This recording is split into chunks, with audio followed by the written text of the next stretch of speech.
You all right?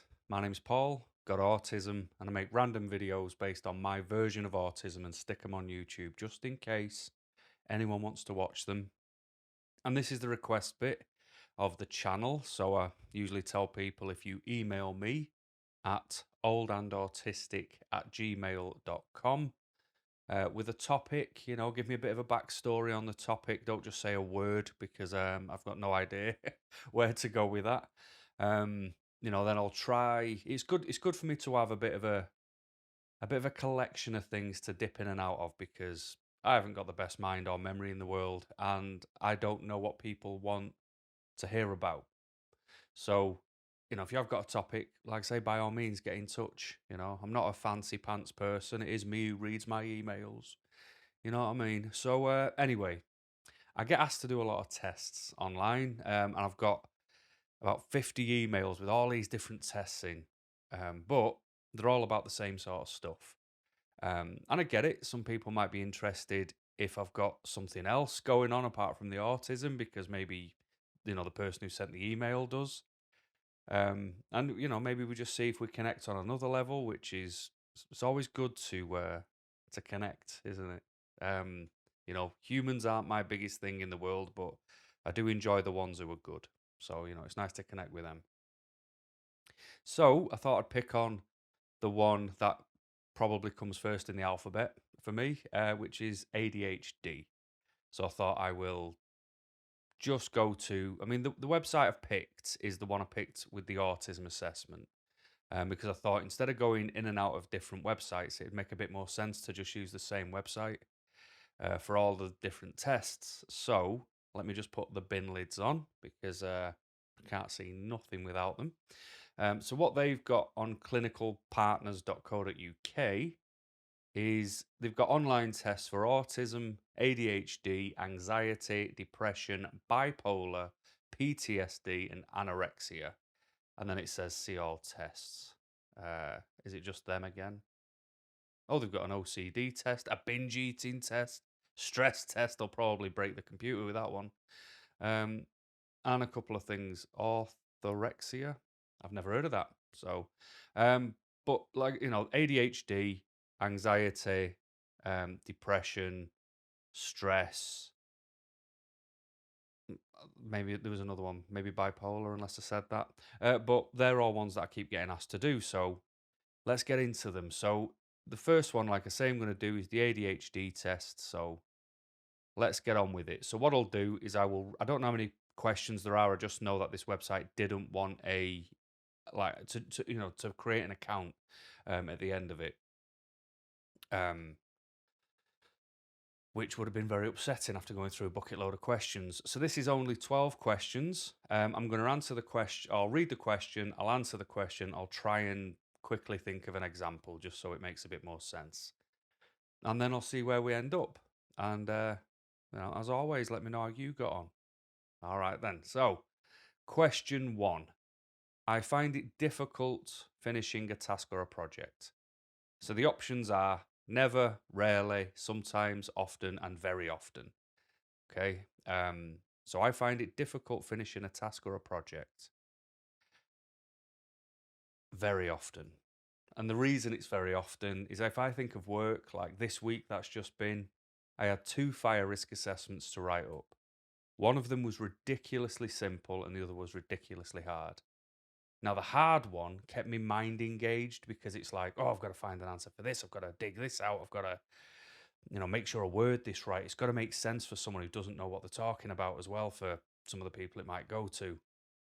But then the one that was dead easy, I was literally giving myself a headache, arguing with myself, going, just get it done. Because when it's done, it is over and you can forget about it. And the feeling of forgetting about it is great when you finish the work. But then there's this other part of my mind that just goes, no, it's boring. I don't really want to do it. What's the point? It's dead boring. And I kind of feel like I've got to argue with myself about that. So yeah, very often I find it the more simple the task, the more the more I don't want to do it. Yeah. Question 2. I find it difficult to organize myself or a task. Yes, I do. So I'm going to go for very often. And again, the reason being is if I didn't have a diary for work, there would be no organization. And don't get me wrong, I've worked for a company where someone did my diary for me, and that was a lot worse because the way I plan it meets my needs. The way they planned it was, I don't know, I think they just threw a dart on a map and said, right, Paul can go there today. Um, but yeah, I if I didn't have that, I would forget. Like today, I've got to go somewhere at 2 o'clock. I would forget that if I wasn't constantly reminded. I've got a big sticky note on the other screen over here telling me to not forget. Like I say, the work calendar's full. I've got to, share a bit of my information with another human being. So we're actually talking about getting the app where you basically have a shared calendar, like a shared Outlook, but personal, so you'd have to pay for it. Yeah, so it's just to keep things in because I will forget, or I just don't have the organization to remember. So yeah, very often. Next question. Question 3. I find it difficult to remember appointments. What did I just say? Yes, I do. I use calendars. So I must have answered the last one wrong then because this one just seems exactly the same to me with different words on. But yeah, I do find it difficult to remember appointments. Like I said, big, sticky post-it note over there. Uh, I have my calendar. I use the calendar on my phone. Just letting me know everything because it's not that I want to not remember. It's not like I've got a choice with it. It's kind of like a coffee filter. It's like a load of information comes in, and then there's this filtration system, and it only lets little bits through. So some of the good stuff might still be on the other side of that filter. You know what I mean? So yeah, I do find it very difficult to remember appointments. I've got everyone's birthdays in my phone, everything. Next question. Question 4. If a task or project requires a lot of thought, I will often delay in getting it started all the time. Even though, like I say, I did the fire risk assessments this week, one was difficult, one was simple. Getting them started, it's kind of like I was loading up emails first. It's like, oh, just make sure my emails are done before I get into this task. And then once I'd done that, I was like, oh, I've not done that document to drop in that folder that my boss wants to look at. I'll do that now first because I'll get all my small tasks out. I try and justify it. I go, I'll get all my small tasks done and out of the way, and then I'll be all right to do this big task. And then what happens is the big task ends up getting closer to a deadline, and I start flapping about it. And it's my own fault. It's all my own fault. If I did have ADHD, for example, I would never go, it's because of my ADHD. I'm still the one in control who makes my decisions. So, yeah, that's everything so far has been very often. This isn't looking good for me. Um, Question 5. I find it difficult to sit still. What am I doing in my chair right now? And often fidget or squirm. Well, I've got my little camera clicker in my hand because I always need something to play with. So I just generally pass this between my fingers when I'm sat here. Um, I find it difficult to sit still and often fidget or squirm. Yes. I'm not so much of a squirmer, if that's a word, but I do find it difficult to sit still. Like I say, I've always got something in my hands. I've got to keep myself occupied. I do this thing where I basically tap my fingers together, but I do it out of sequence and then I try and speed it up. And then I'm just sort of walking the streets doing this to give myself a bit of a reprieve from what's going on around me because it takes a bit of attention. But I do this as well. Like I'm always sort of tapping my fingers, constantly doing stuff. Now I'm thinking about it. No wonder I'm always tired. Um, but yeah, I find it difficult to sit still because, like right now I've got a one leg up. If I try and do a quick video after this, quick video, what am I kidding? I'll bang my leg down and I'll try and find a new position. I'm constantly on the go. You think I'd lose weight for it, but I don't. Anyway, so yes, very often because I'm doing it right now. Question 6. I would describe myself as being on the go and feel compelled to do things as if driven by a motor. Not physically, no. Otherwise, I wouldn't be so fat, and I'd want to jog, and I don't. Um, Mentally on the go, yeah. Because when I'm sat here not doing a video, I want to do a video. Then when I'm doing a video, I want to play Football Manager. When I'm playing Football Manager, I want to play City Skylines. When I'm playing City Skylines, I want to watch AEW wrestling at the same time, but I'll have them on two different screens, and only one of them can have the noise, and I like the sound of both. So it's like no matter what I'm doing, I want to do something else. So that's got to be a version of on the go, hasn't it? I'd say so. So yeah, very often. Question 7. I find it hard to remain focused in group settings. Yes, I do. But I think the reason I find it difficult in group settings to stay focused is because there's just too much going on, isn't there? You've got to remember, I am autistic and I don't like groups.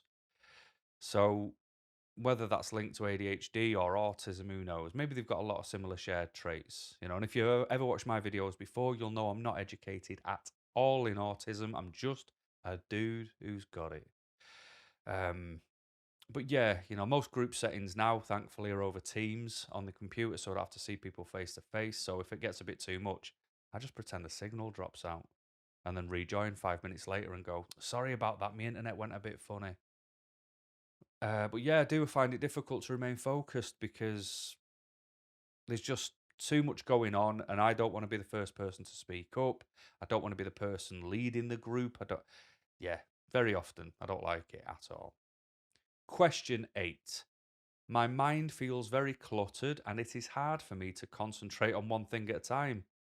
I've already answered that. Just said, if I'm doing a video and I want to do something else, if I'm playing a game, I want to play another one.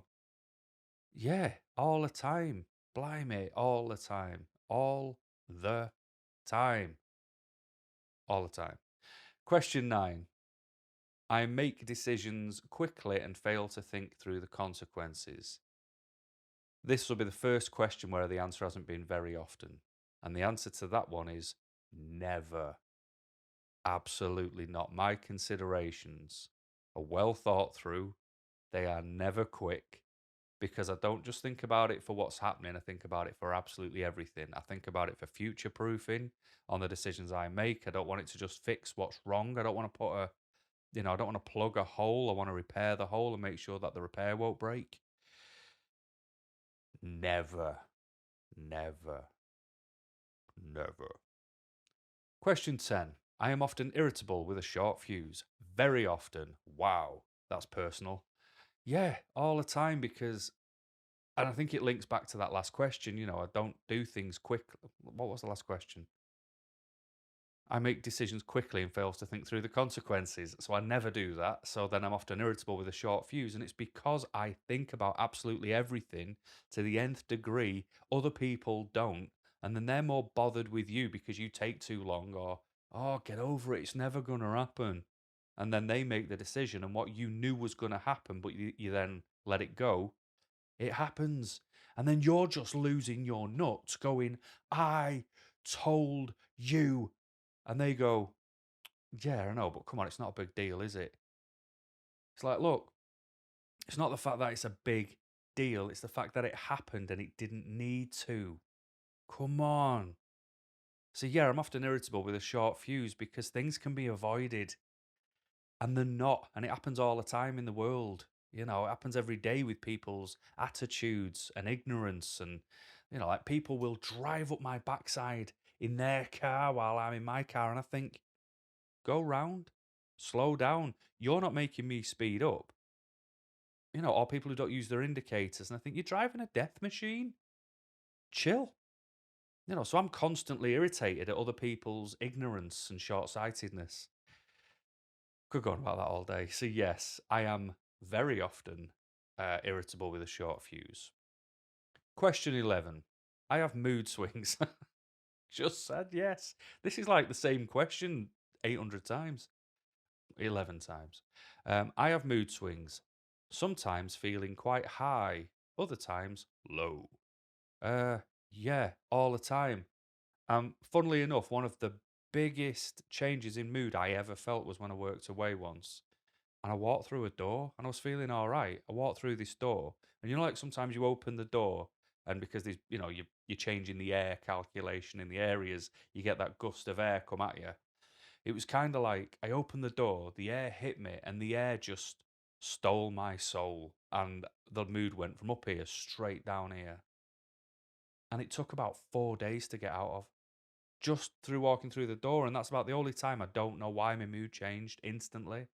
Because I can wake up, I can be happy. I can wake up and be low, but usually there's a reason, for it to change through the day. So, and I can leave home, I can feel very average, I can end up somewhere and I'll be stressed and bothered because of the actions that have happened on the roads. And sometimes that can be the reason I'm down for the rest of the day, and it can make the work day horrible.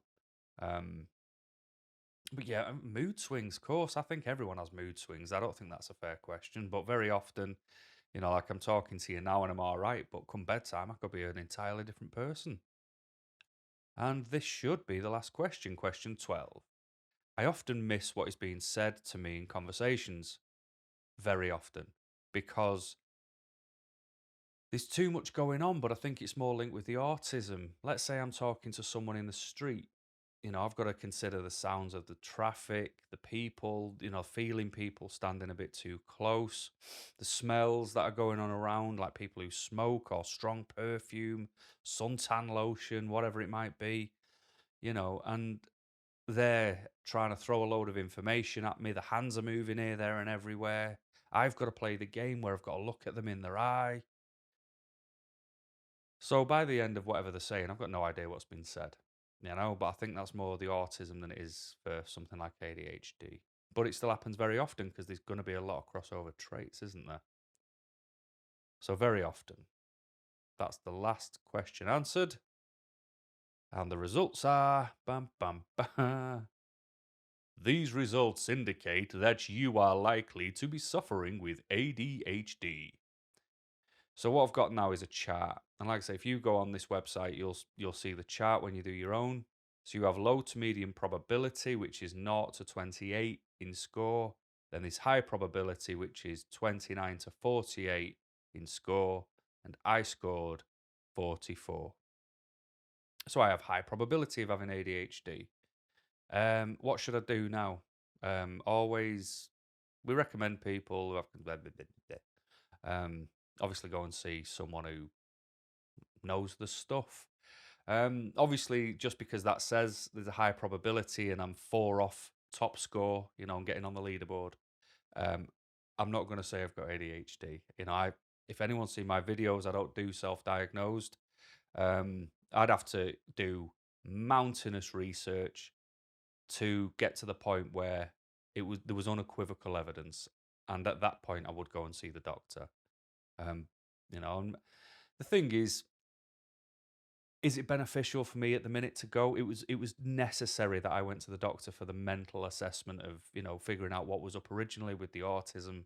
That's doing so much for so far, and that is actually slowing down. So maybe if there are other things involved, such as ADHD, then maybe I will pop back along and see a doctor because it's not as pressing as the autism assessment was. So maybe I could wait for an NHS route for this one. So there we go, you phenomenal people. The computer says I have ADHD. So there we go. So that was the ADHD test done. And let me know how you get on. The website again is www. Not that you say that stuff anymore. Clinical-partners.co.uk. And then you'll see where it says online tests and ADHD. So give it a shot. Let me know your score. Good stuff. Anyway, I'm going to get off now. So thanks for watching. And until next time, keep smiling.